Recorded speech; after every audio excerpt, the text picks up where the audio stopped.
everyone doing tonight, by the way? Who showed up so far?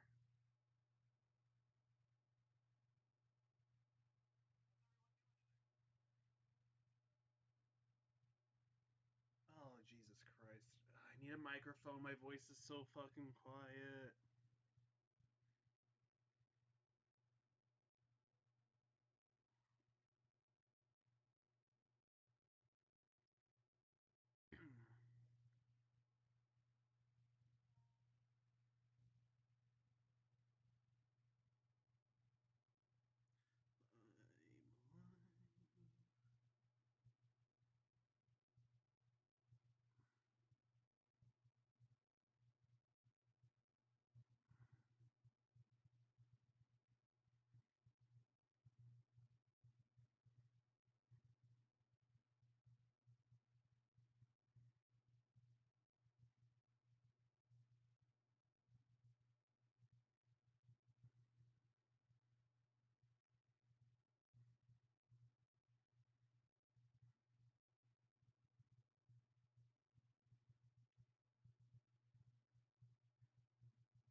Alright, and...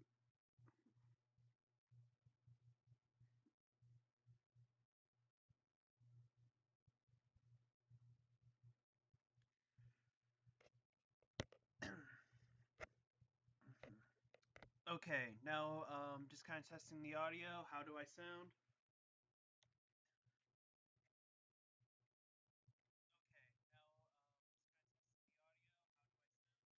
Still quiet.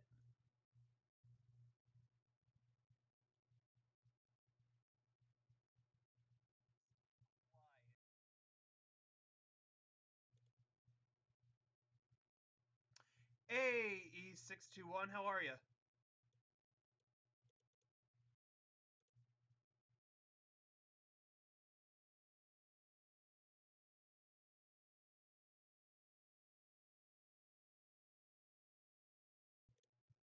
Okay, now that was that. Let me turn that speaker off. Maybe that might...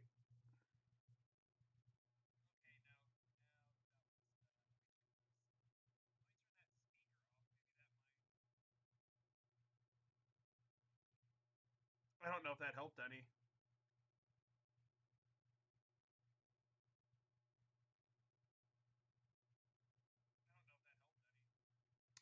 It did slightly. Oh, I'm a dumbass.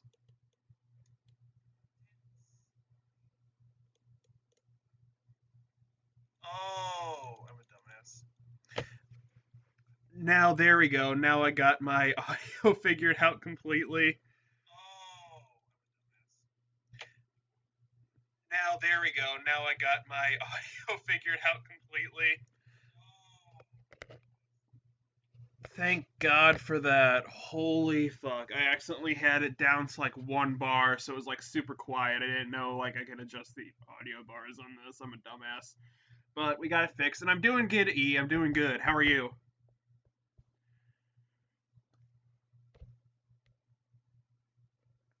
But yo, holy shit, this makes me so happy.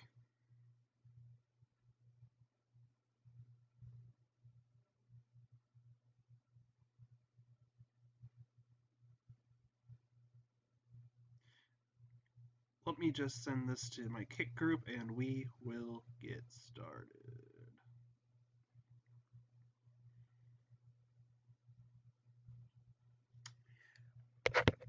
All right, there we go. Hey, how's it going, guys? Welcome to Cryptocast, your source for all things crypto-related, unknown, paranormal. I'm your host, Parker, and welcome back to another Cryptocast Livestream. Today, we are going to be talking about D&D Monsters. Uh, this was a stream that I kind of wanted to do for a little bit. I'm not covering every single monster in the D&D series, but I might do like little separate videos about those at some point, like different streams about them, because there's so fucking many. I just narrowed it down for the sake of the stream, narrowed it down to about 20, so I can spend some time talking about each of them a little bit more in depth. So I don't know. I just thought this would be kind of fun. But holy shit, I'm glad I got my audio situation sorted out. Jesus Christ, that was fucking annoying me. Holy crap.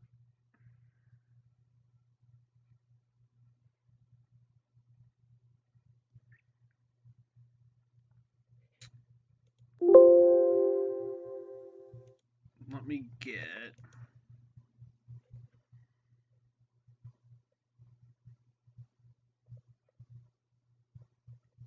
We're gonna start off with a cute one, guys. This was the first one that I have saved. It's called the. Oh shit, that is a big picture. Oh, and it's translucent as well. Ooh, I can do some photoshops with this thing. Oh, it looks so good on the screen, honestly. This right here is the Al Mirage.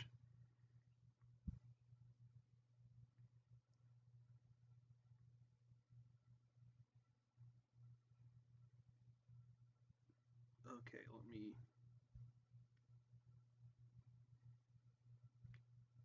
Oh, the Bionic. Why do I have the Bionicle wiki pulled up?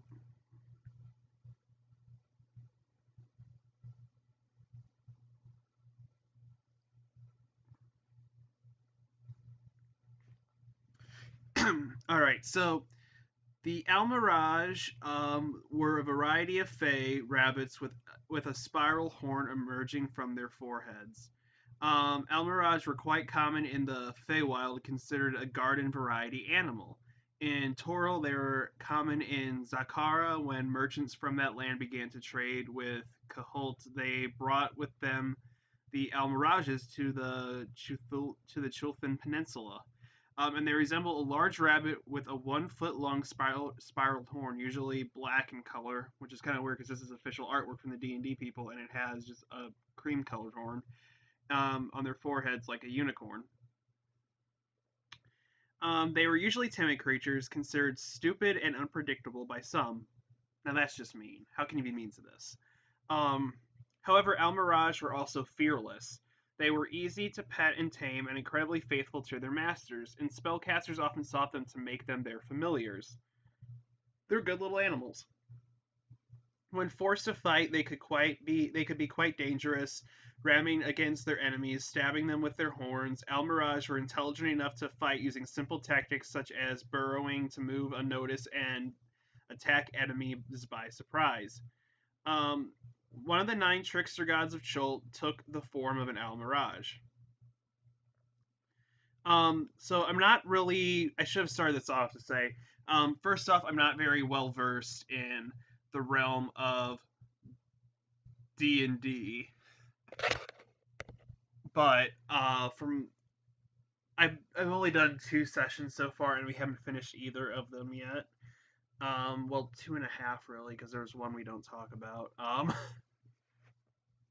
But so I'm not really too well versed in the world of D&D, so I can't really know like what all of this is and what all of this stuff and like who these creatures are.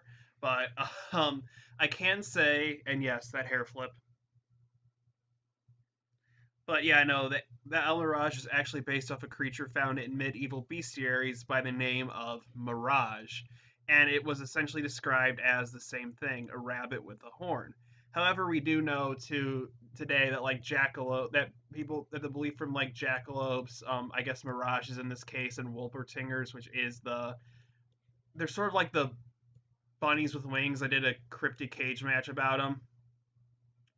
So those creatures are essentially they're the basis for them is rabbits that have like some sort of fungus that gives them like horn-like growths. So that's the whole basis of these. But mirages were actually found in medieval bestiaries. So I think that's kind of cool that they're incorporated into D&D. I didn't even know they were D&D characters. Because like I said, I haven't done much D&D. And you're right, by the way, E, who doesn't have the Bionicle wiki pulled up. and I got my phone on like right where I needed to see to delete this. I need to scooch that over just a bit.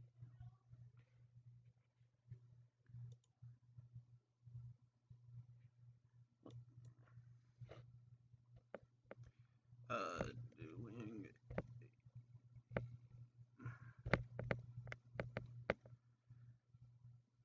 So let's see.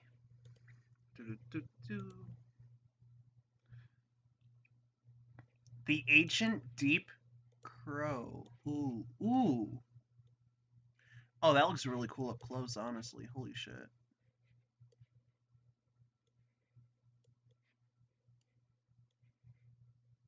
This guy looks friendly.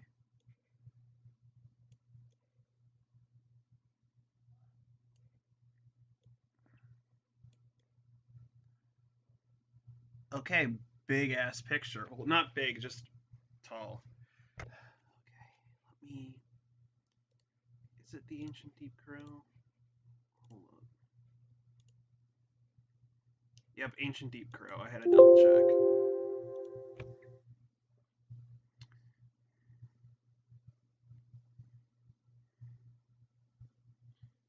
Ancient Deep Crow. um,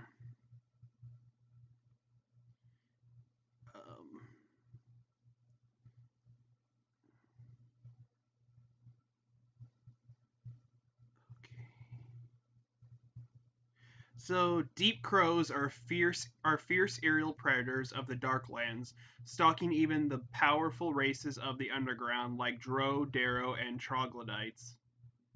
Oh god, Troglodyte's like one of my favorite insults though. Like you fucking Neanderthal troglodyte. I love saying calling people troglodyte. Um, they reside in the largest caverns where they can take advantage of their flight. Even without the benefit of flight, deep crows are formidable opponents. A deep crow's unique looking creature, while it does resemble a crow, there are a multitude of other animals it is comparable to. It has a predatory four-legged stance of a stalking jungle cat, but each of its four legs ends in an eagle-like talon capable of rendering through rock and stone. On its back are a pair of huge crow-like wings covered in oily black feathers. That's pretty cool. Um, its face combines that of a flesh-hungry crow and a monstrous arachnid. I don't like that.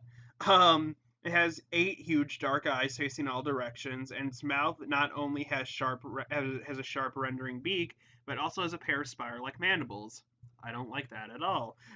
Deep crows are nearly 20 feet tall at the shoulder and weigh up to 7,000 pounds. It's a spider crow cat crow spider, crow spider cat. I don't know, whatever you want to call it. Deep crows always build their lair deep underground in the dark lands. Their nests are always high up and inaccessible. Despite their fearsome appearance, deep crows are social animals. They establish a natural pecking order amongst their own kind, much like normal animals. They can be communicated with by druids and rangers. The, those brave warriors of nature who have communicated with deep crows claim them to be imperious in personality but open to communication.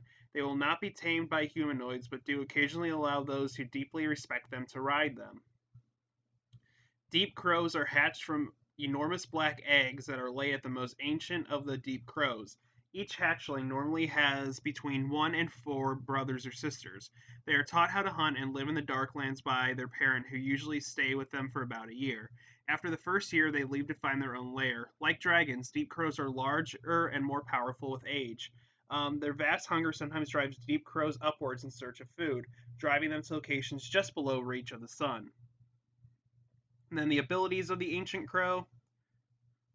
They have Ancient Caw. The Caw of a Deep Crow causes a deep-seated primal fear in all creatures. Fear of magic. For some unknown reason, Deep Crows show an unnatural fear of magic that shakes them if they see visible magical effects. And Shadow Bend. Deep Crows can blend into shadows, allowing them to completely conceal themselves within the darkness. I like that, but let's get one more close up of our boy here. It looks like it's eggs as well. They're like little spider sacs, and I don't like that. I don't like the eyes. I don't like the talons. I mean, it looks cool. It looks badass, but I don't like the spider aspect. I like the crow and the cat aspect of it, but the spider aspect is just creepy as all fuck. Holy shit. But it's really cool. I just thought this was a really neat one, so I had to include it.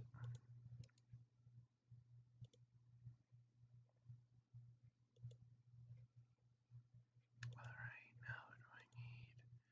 Who else is... Who's next one? Uh, what the fuck?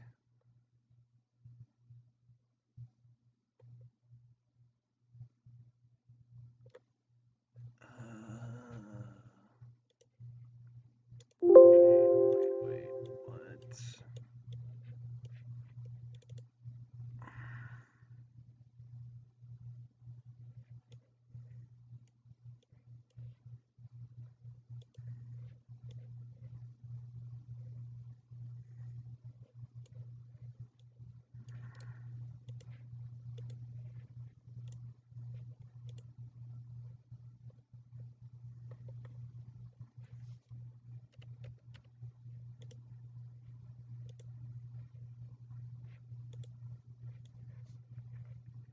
Alright, so next up we have the badger.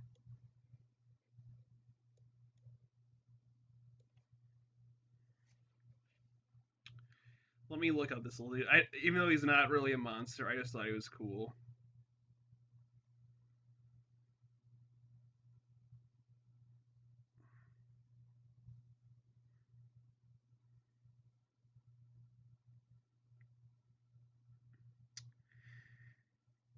This is just the badger stats. That's not what I wanted. I want to know about the badger. Tell me everything about the badger.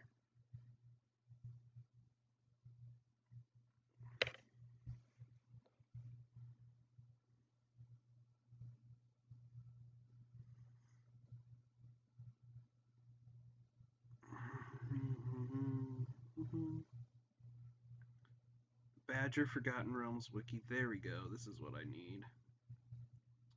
A badger was a squat and furry mustelid with a distinctive white stripe from the tip of its long nose to the back of its head and white cheeks.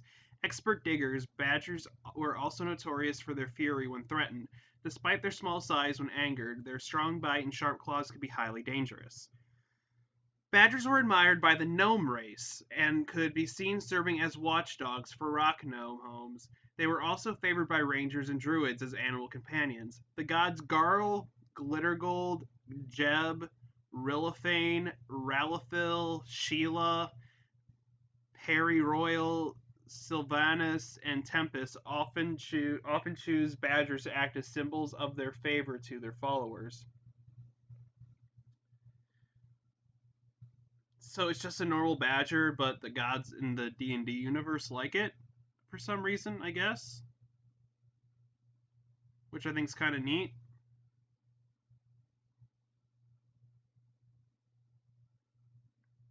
That's pretty neat.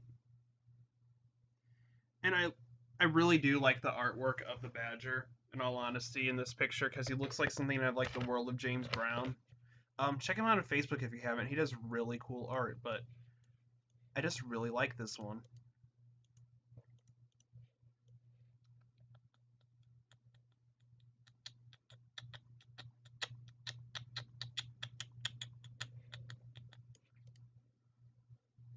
We got a fun one. We got a fun one next. Holy shit, we got a fun one.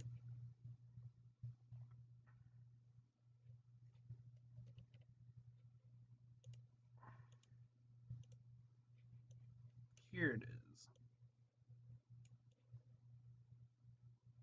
is. Now this looks like something out of A Quiet Place or I don't know, one of those horror movies. But this is actually called, get this, the Abyssal Chicken.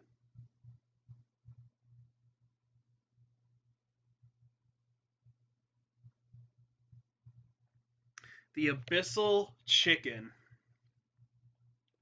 Abyssal chickens are small creatures. They have leather wings, but are not capable of sustained flight.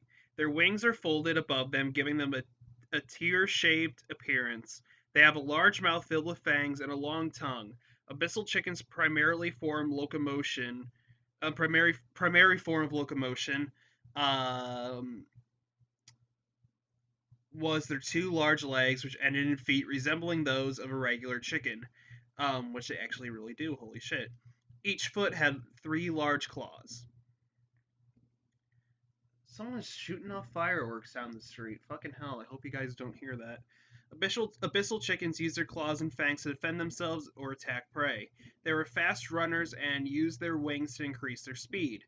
Native to the abyss, abyssal chickens were found in the Avernus. They were spawned fully grown in the spawning trees. The trees held fleshy sacs on their branches, and when mature, they fell to the ground, breaking open. Abyssal chickens were hunted and used as a food item. Their flesh had taste identical to that of a fatty chicken. They were sometimes used as familiars. Earwax, an abyssal chicken that was secretly kept as the animal companion of, I don't know how to pronounce that guy's name, but yeah, the abyssal chicken. Like I said, it looks like something out of A Quiet Place or like an alien film. I didn't realize these were wings on the back of it. But it looks really cool. It looks like a demented roadrunner. I like it.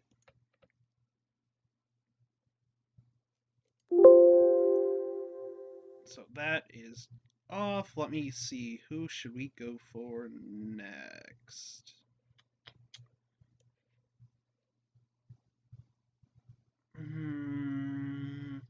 Sure, let's go with this guy.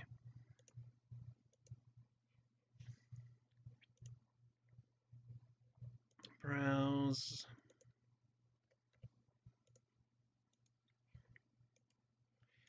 Here he is. We got Birdman. This is an Aerokakura. And honestly, this is my character in a D&D that I'm playing with my friends right now. Is an Aerokakura. So my character in D&D is just an Aerokakura who's just pretty much a dick.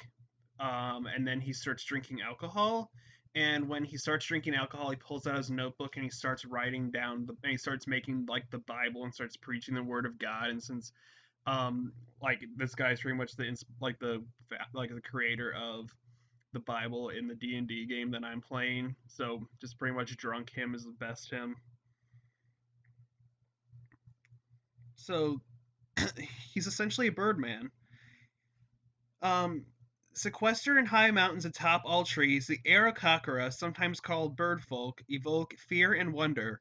Many Aerokakura aren't even native to the material plane. They hail from a world beyond, from boundless vistas of the elemental plane of air. They are immigrants, refugees, scouts, and explorers. Their outpost functioning as footholds is a world both strange and alien. From below, Aerokakura look much like large birds. Only when they descend to roost on a branch, walk across the ground does their humanoid appearance reveal itself. Standing upright, Aerokakura might reach 5 feet tall, and they have long, narrow legs that taper to sharp talons. Feathers cover their bodies. Their plumage typically denotes membership in a tribe. Males are brightly colored with feathers of red, orange, yellow. Females have a more subdued colors, usually of brown or gray. Their heads complete the avian appearance, being something like a parrot or an eagle with distinct tribal variations. Nowhere are the Aerokakura more comfortable than in the sky. They can spend hours in the air, and some go as long as days, locking their wings in place and letting the thermals hold them aloft. In battle, they prove dynamic and acrobatic flyers, moving with remarkable speed and grace, diving to lash opponents with weapons or talons before turning and flying away. Once airborne, an Aerokakura leaves the sky with reluctance. On their native plane, they can fly for days or months, landing only to lay their eggs and feed their young before launching themselves back into the air. Those that make it to a world in the material plane find it a strange place. They sometimes forget or ignore vertical distances. They have nothing but pity for those earthbound people forced to live and toil on the ground. The resemblance of the Aerokakura to birds isn't limited to physical features.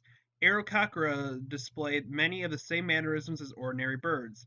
They're fastidious about their plumage, frequently tending their feathers and cleaning and scratching away any tiny passengers they might have picked up, like fleas and ticks and bugs and, I don't know, Jehovah's Witnesses. Um, when they deign to descend from the sky, they often do so near pools where they can catch fish and bathe themselves.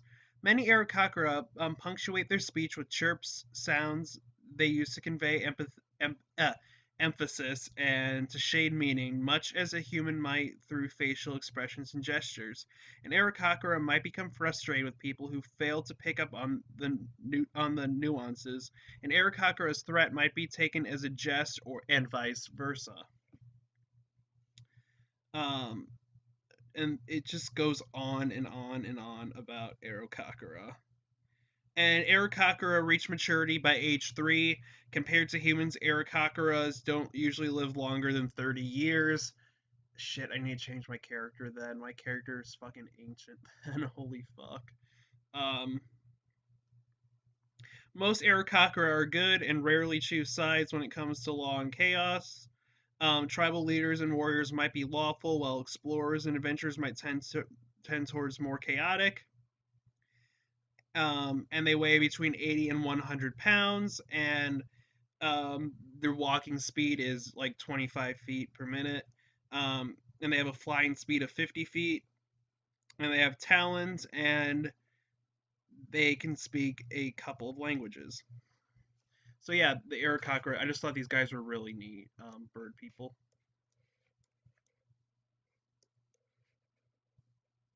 Look at that face.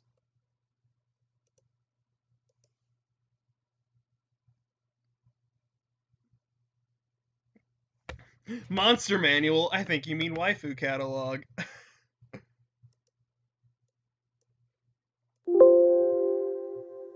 Shit. Let me get. Okay, let's see. Who am I doing next then? Ancient Deep. Ooh, we're gonna do the tree. We're gonna talk about a tree.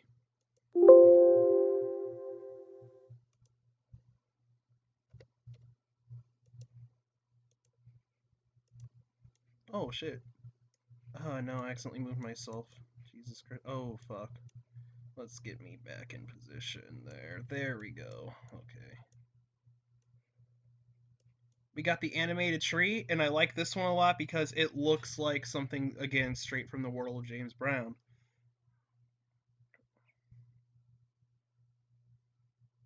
Animated tree, D&D.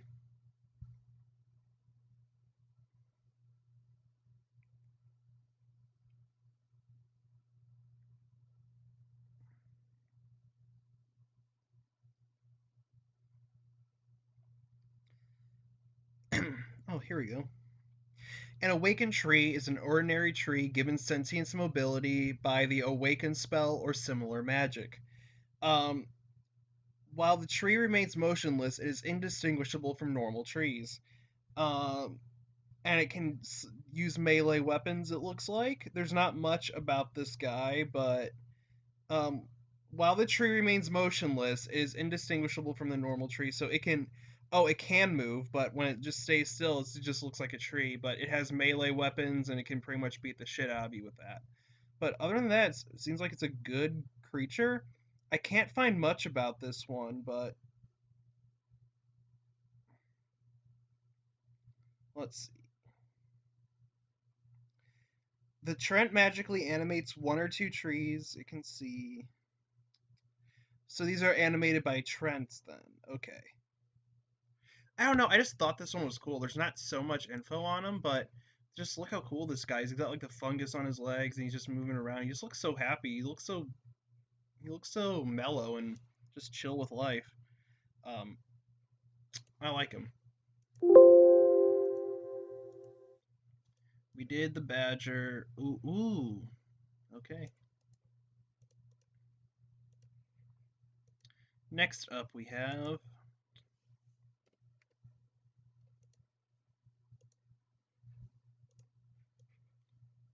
This is the Banshee from the D&D universe.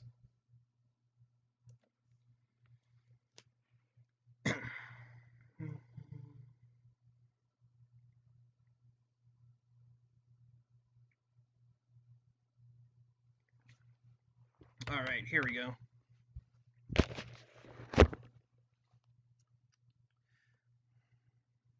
Jesus Christ. There's a decent amount about this. A Banshee is a female undead phantom, typically a selfish, strong-willed spirit that embodies the essence of hideousness. They enjoy bringing death to any living creature that they come across. They are also known as a groaning spirit. A Banshee doesn't have a defined shape, but rather a misty form with vague and flowing features that mirrored her former form in life. As time wore on, a Banshee became more and more distorted, though it was still recognizable as humanoid. Although their shape was incorporeal, meaning it's not like physical or of this world, the appearance of Banshee was horrific, and the mere presence would draw the energy from the surroundings to the point of stunting local floral growth. In the same way a Banshee retained a shadow of her former appearance, she was also able to speak and understand the same languages with which she was fluent in life. Banshees hated all living things with an unholy fury. They can sense life approaching them and would attack anyone who trespasses in their territory. Along with their terrifying visage, the mere touch of a Banshee would drain her victim. The Banshee's most feared weapon was a piercing wail that was as harmful as any material weapon. The scream was so deadly to almost all who could hear it. In the utter east, banshees were considered fairy hags and were actually creatures of nature, not blighters of it. Their wailing lamented the destruction of the wilderness and caused harm to civilized beings who came upon them.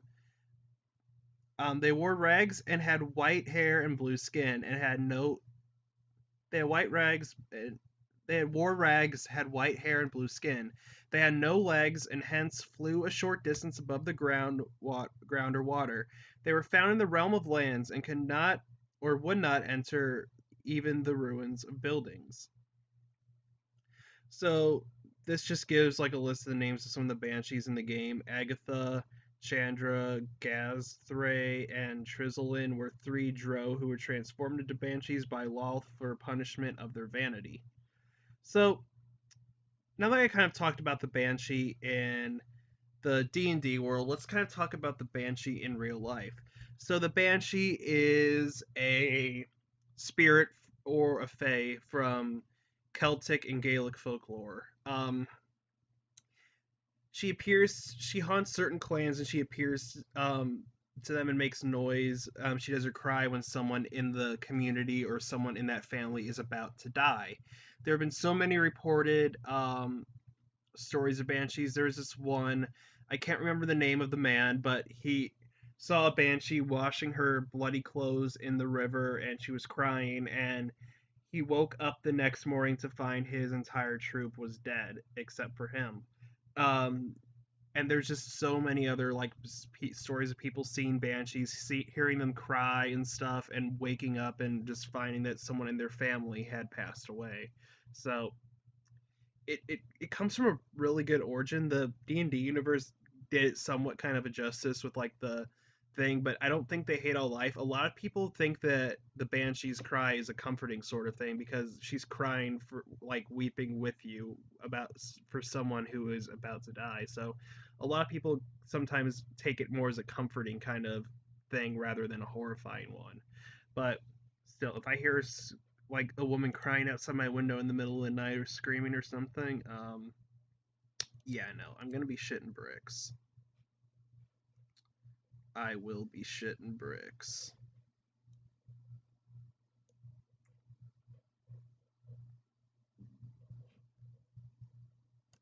Alright, let's see who we got next. The bar.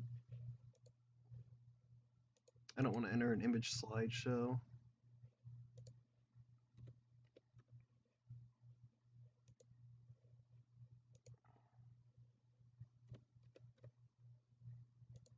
Bargest? There we go. Oh, this guy's cool.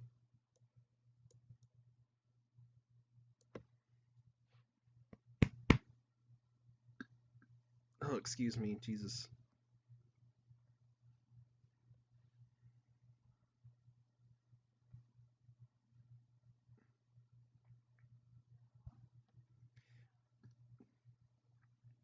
So, let me see. The Barghest were fiendish lupine shapeshifters and the only true natives of Gehenna. What the heck is Gehenna?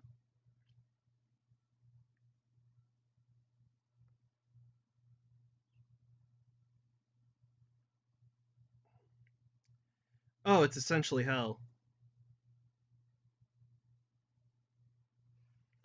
They commanded goblinoids and consumed mortal souls to gain power and return to the fourfold furnaces. What the fuck is a goblinoid? Oh, that thing in the background's a goblinoid, okay.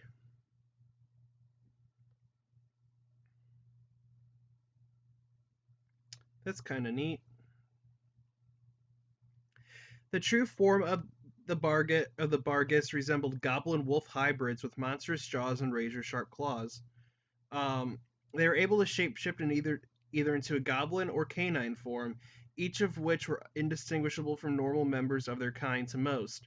Goblins immediately recognized Barghest in their goblin forms, and no matter the canine form they assumed, whether war dog, wild dog, or wolf, other canines could easily identify them. A hateful orange glow was given off by their intelligent eyes when they were excited, and they occasionally possessed unusual traits that betrayed their true nature, such as a shock of white hair or discolored eye. Bargus whelps naturally appeared as larger yellow-skinned goblins, eventually developing the ability to take the form of a larger wolf.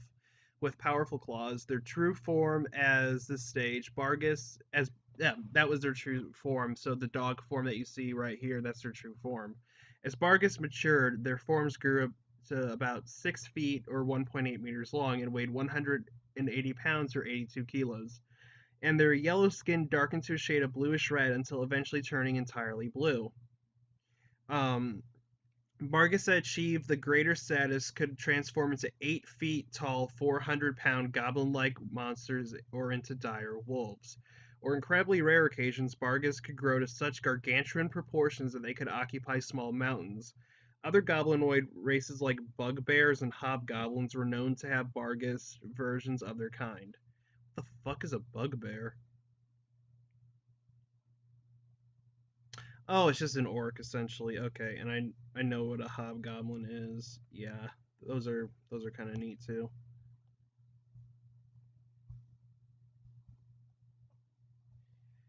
And then it goes on to say that they were tyrants and they were out for blood all the time. So these guys were real fucking troopers, man. Holy shit.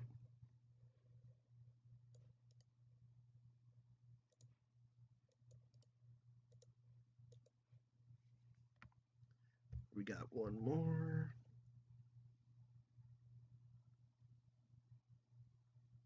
Oh, okay. Let me see.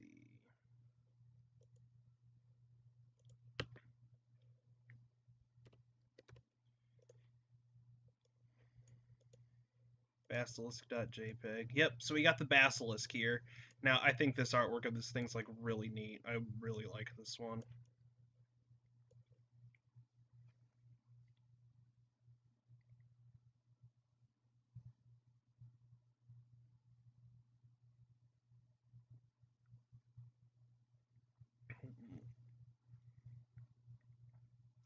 A basilisk is a multi-legged reptilian horror whose deadly gaze transforms victims into porous stone. With its jaws, the creature consumes the stone, which returns to organic form, which turns into an organic form in its gullet. So it can turn its victims to stone, and then as it eats them, it turns back into flesh. Um, and it has an ability known as Petrifying Gaze. If a creature starts its turn within 30 feet of the basilisk and the two of them can see each other, the basilisk can force the creature to make a DC 12 Constitution saving throw if the basilisk isn't incapacitated. On a failed save, the creature magically begins to turn to stone and is restrained. It must repeat the saving throw at the end of its next turn. On a success, the effect ends. On a failure, the creature is petrified until freed by the Greater Restoration spell or other magic. A creature that isn't surprised can avert its eyes to avoid the saving throw at the start of its turn. If it does so, it can't see the basilisk until the start of its next turn. when it can avert its eyes again. If it looks at the basilisk in the meantime, it must immediately make the save. If the basilisk sees its reflection within 30 feet of it in bright light, it mistakes itself for a rival and begins to target itself with its gaze. So let's talk about this. So this appearance of the basilisk, it's sort of more of a reptilian lizard-like creature. We have like a basilisk lizard in real life, or aka the Jesus lizard that runs in water. So and I guess in appearance, it somewhat kind of resembles that because it's more lizard-like. We've also seen the basilisk in Harry Potter and the Chamber of Secrets, where it was a giant snake. And in medieval bestiaries and everything, it was a chicken dragon hybrid creature. And no matter if it was a chicken hybrid version, this D&D version, or the snake version from Harry Potter, they all had the ability to petrify and turn people to stone with their look. And I like how they referenced it because, like in Greek mythology, they defeated the basilisk by like showing a mirror of it and it turned to stone. So that's like one of the ways to defeat it in this D&D universe. Excuse me. So I think that's pretty cool. But yeah, I just kind of think like they took like a little inspiration from like the real life version of the basilisk, because this one's more lizard like than the one from Harry Potter or the one from Greek mythology. So I don't know, but I do like this version of the basilisk. Like holy shit, this one's really cool. So good job on you, D&D.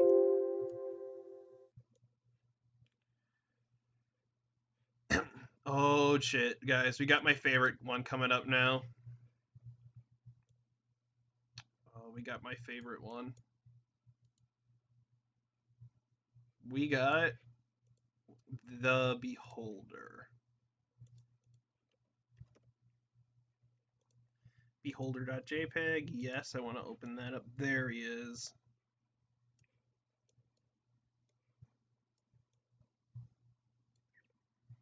There's our man.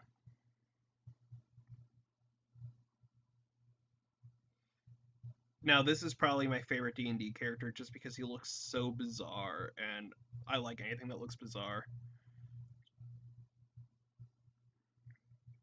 So let's go read about the Beholder. Holy shit, there's a lot on him. I'm not going to be reading all of this because we got other creatures we need to move on to. A beholder, sometimes called a sphere of many eyes or an eye tyrant, is a large aberration normally found in the Underdark. These large orb-shaped beings had 10 eye stalks and one central eye, each containing powerful magic. Powerful and intelligent, beholders were among the greatest threats in the world. Beholders were immediately identifiable, being essentially a floating head with one single cyclops eye surrounded by 10 smaller eye stalks. Other than this, the main feature of the beholder's anatomy was its massive gaping maw. Because of these features, beholders are occasionally known as spheres of many eyes or eye tyrants, although the latter also referred to a specific type of beholder. Because their entire body was covered in eyes, beholders had the capacity to see in all directions at once, making it nearly impossible to ambush them, while also giving them an unusually high degree of perceptive ability. Although beholders lack the capacity to see color, they have the ability to perceive even in the most darkened environment under conditions in which human or similar creatures would be rendered blind. Beholders were also capable of flight, in spite of their lack of wings or similar physical features, simply hovering above the ground effortlessly. The effects of this flight would resemble those of the wizard's spell of levitation. And then it goes on to say that they were xenophobic and vicious creatures and they'd attack their enemies, and they were also very greedy, hungering for both wealth and power over all others. And they destroy people who they viewed as enemies or lesser beings or inferior to them. And they were divided into two separate entities, and then they acted on their own accord, even though it was bound to the same body as the other half of its mind. So neither half of the beholder's mind trusted the other, so they hid a lot from each other. So they have essentially kind of like two brains. And they could produce a field of anti-magic to stop magic, and they occupy deep underground caverns, and they were usually carved out by the beholders themselves using their eye rays to mold the environment to their liking. And beholders had their own gods and everything as well. So let me talk about something cool about the beholders. If you guys ever played the game Wizard 101, there's a spell from the Balance School, I believe, called Gaze of Fate that is straight up a beholder, and I just think that's kind of cool. That they incorporated the beholder into a game like that. Let me see who we got up next.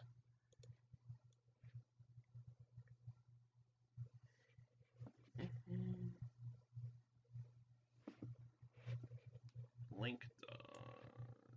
Okay.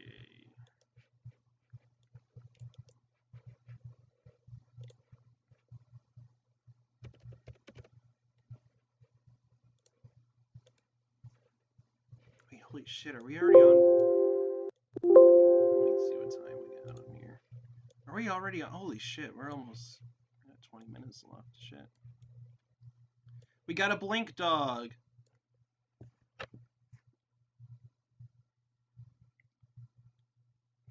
This is Best Boy. I don't want to report the beholders who Google. No, thank you.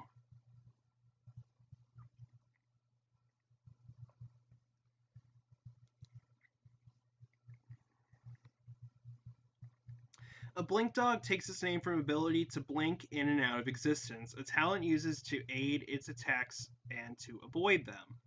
And it has an ability called Teleport. The dog magically teleports along with any equipment it is wearing or carrying up to 40 feet to an unoccupied space. Space it can see. Before or after teleporting, the dog can make one bite attack. So he's essentially a good companion to have on your team. If you want a pet, if you want your character to have a pet, a blink dog seems like a good choice. He's just so cool. He's a good boy. Who's a good boy?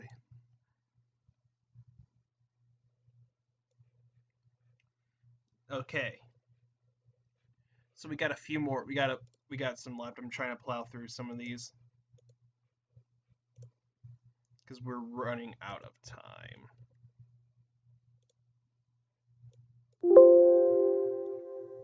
The blue Sled.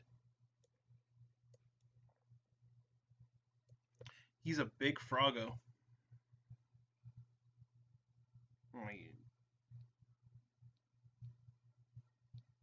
Wait. Blink dog. Oh, I didn't know it could do that. Blink dog. That's cool.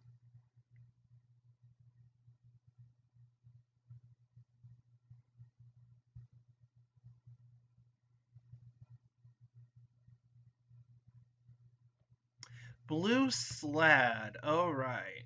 Is also known as, they're also called Talon Slads, and they're members of the Slad race and rivals to the interrelated Red Saladi.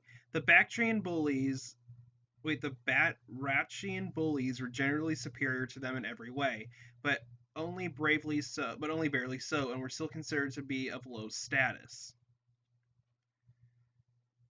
Blue Slads were 10 feet tall and bipeds that weighed approximately 1,000 pounds, so they weighed a whole ton. Resembling roughly humanoid toads with light electric blue skin marked by gray streaks. Despite being bigger, broader, and stronger than their red Slad counterparts, they were also more limber and had longer snouts, as opposed to larger hands of the red Slad from the back of both of their hands. Otherwise, they are typically identical in bodily structure and complexion and dress to the red Slad. So they were more intelligent than Red Slad, it says, and they have the ability to inflict rotting disease, like that of a mummy, through their bite.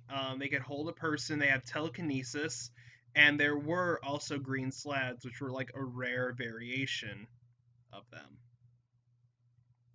And essentially how they kind of reproduce is like alien xenomorph. They pretty much lay their eggs inside a host and then they hatch as tadpoles, which I think is kind of cool. And yeah, no, these guys are just essentially giant evil toads. And I think that's kind of neat. Guys, I got a question for y'all. Do you guys want to play some Boggle? We got the Boggle right here. This is the Boggle. He looks like an old little troll man who just needs a hug.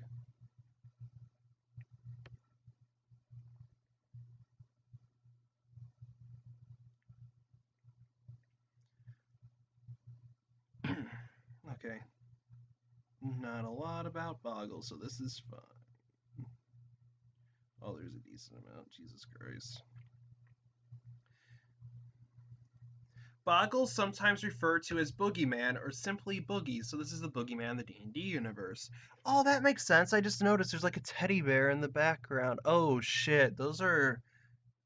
Oh shit, those are the skulls of children, aren't they? Fuck. They were trickster fae that delighted in japing the beings of the material plane. Often thought of as the figments of overactive imagination, Boggles use their dimension warping abilities in ingenuity to disappear from sight, but not without leaving behind some kind of trouble. Um, and they were point nine, and they were 3 feet tall, and they were humanoid, and they walked hunched over with their knuckles dragging along the floor. So I guess kind of like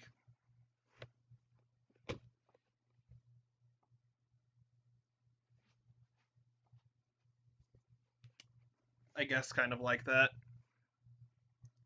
And they're fresh, and they're fresh. They had big bulbous heads, and their flesh, they were hairless as well, but their flesh was like super stretchy, and like stretched over their bodies. I guess kind of like a morph suit, which is fucking horrifying if you think about it. I guess they're like kind of like in a way like bouncy balls, which is kind of neat. Fucking horrifying. Wait, why did I ever? Oh shit! I have my volume turned up. And they like to perform pranks, but essentially they like to attack and destroy people of the material plane. So I just noticed the teddy bear in the background. I don't know if you guys see that right there. Oh no, wait, yeah, no, that is a teddy bear. So I take it these are skulls of children. Fuck, that's scary as shit. Let's get Dick Nose off of here. Yes, he looks like he has a dick nose. Let's get him off.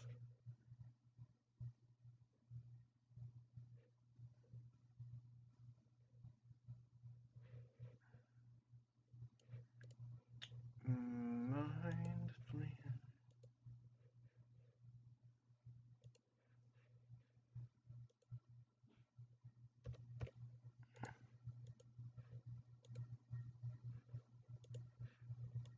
We have the Chul. And no, you can't vape this one. It's not the Jewel, it's the Chul. Um, he's a cool little dude.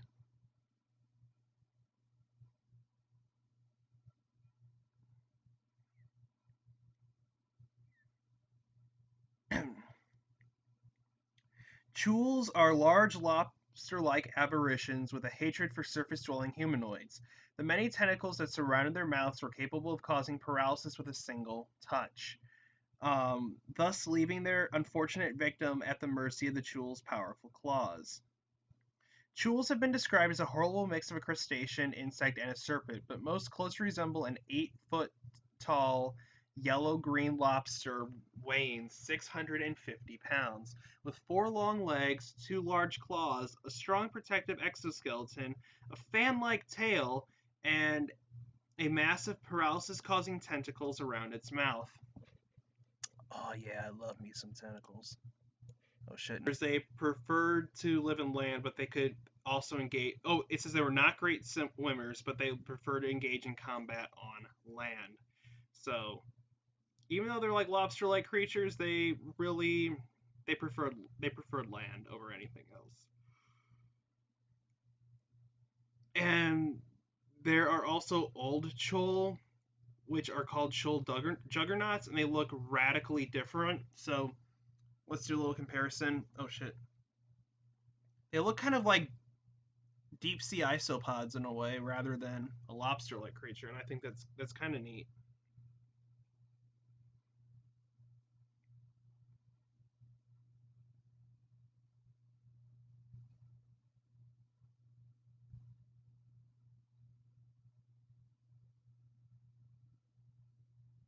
Let's see. So I don't know. I thought these guys, and a fun fact about these guys before I get them off here, in the game Wizard 101 as well. Yes, I'm referencing that game again. That horrible monstrosity of a game. The Chul actually, you can actually fight the Chul in Chrysalis Part 2 aboard a ship, and they also appeared in the spell call Kurluhu's Call. So I don't know. I just think that's kind of cool that they kind of incorporate them in here because I don't know. I want a figure of the Chul so fucking bad. I have a Beholder and the next and last one that we're talking about on this list. Let me get him. Let's get our little Cthulhu man himself.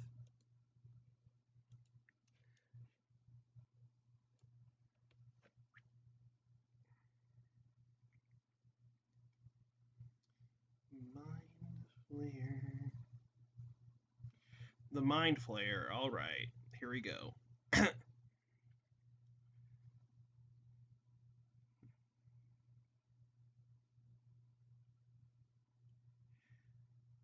Mind Flayers are evil and sadistic aberrations feared by sentient creatures on many worlds across the multiverse due to their powerful innate psionic abilities. Dwellers of deep underdark areas, these alien humanoid looking beings sought to expand their dominion over all creatures, controlling their minds and use them as hopeless slaves and devouring their brains for subsistence. Her natural psionic abilities also made mind flayers in the eyes of the Drow, beholders, Drugar, and other dominant races of the Underdark. They're described as humanoid in appearance, but with an octopus-like rigid head with four tentacles surrounding a lamprey-like mouth. They are warm-blooded amphibians, though whose play had a silvery whose blood has silvery white color. Their hands have long reddish fingers and lacked the index finger, and their feet were two-toed and webbed. Mind flayers are extremely sensitive to bright light, and they consider it painful, a characteristic that some um, Githyanki scholars attributed to the fact that their alien anatomy focused light in a strange way. Their vision is also more sensitive to the recognition of geometric patterns than that of other humanoids. Mind flayers that are healthy from brain-rich diets excreted kinds of slimy mucus um, that coated their mouth skins.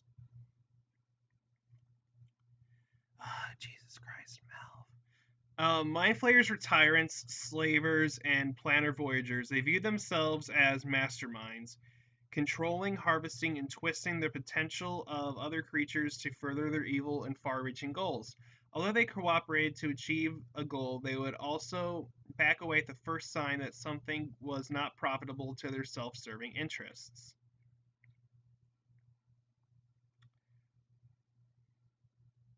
Let's see. They can secrete a poison. They can there's like little let me see. They kind of start off as little tadpole-like creatures, like little babies, and that's one trying to get into a person's head. It looks like something off of a Goosebumps cover book, if you ask me, but it's still pretty cool. And yeah, mind flayers are essentially they kind of remind me of the like if Cthulhu and the Silence from Doctor Who had a love child. And mind flayers, I really love this. They have tiny little brain pets, and that's the most adorable thing. Um, I just think that's cool. Mind Mind Flayers and Beholders are some of the most popular characters in the D&D universe, and I'm just happy that I got to talk about them today. So, I looked at the time, and what happened to my live chat? There we go. Okay. It just took a minute for it to load up, but sadly, guys, we are out of time today, so we will be talking more about more D&D creatures some other days. Maybe I could get some people on here to join me at some point. I think that would be kind of cool, since I'm not an expert on D&D. So I want to thank all of you guys who came out today. I really appreciate it. If you like like this video, be sure to hit that like button. You can dislike it if you dislike it. I heard if you dislike this video, the Mind Flayer will project pictures of feet into your mind while you're trying to sleep at night. If you don't want the Mind Flayer to project pictures of feet into your head while you're trying to sleep at night, the only way to keep the Mind Flayer at bay is to hit that like button. And if you guys are new to the channel, be sure to hit that subscribe button, become a member of the Crypto Crew today. It always means the world to me if you do. I really appreciate it. And I have all the links to my social media in the description below. Be sure to check those out. We got 2 Discords. We got a Tumblr, Twitter, Facebook, Instagram, a new forum as well. We also got a Reddit. So be sure to check all that out if you'd like to. And yeah, I want to thank you guys all so much for coming out today. Be safe out there in the world with everything going on right now. Still use common sense, even though you don't really hear about the virus much anymore. Just still use common sense until we get, I don't know, all that stuff and everything's all good again. So thank you guys so much for coming out. You've been watching Cryptocast. I've been your host, Parker. Stay spooky, guys, and I'll see you all in the next Cryptocast live stream. Thanks for stopping in, guys.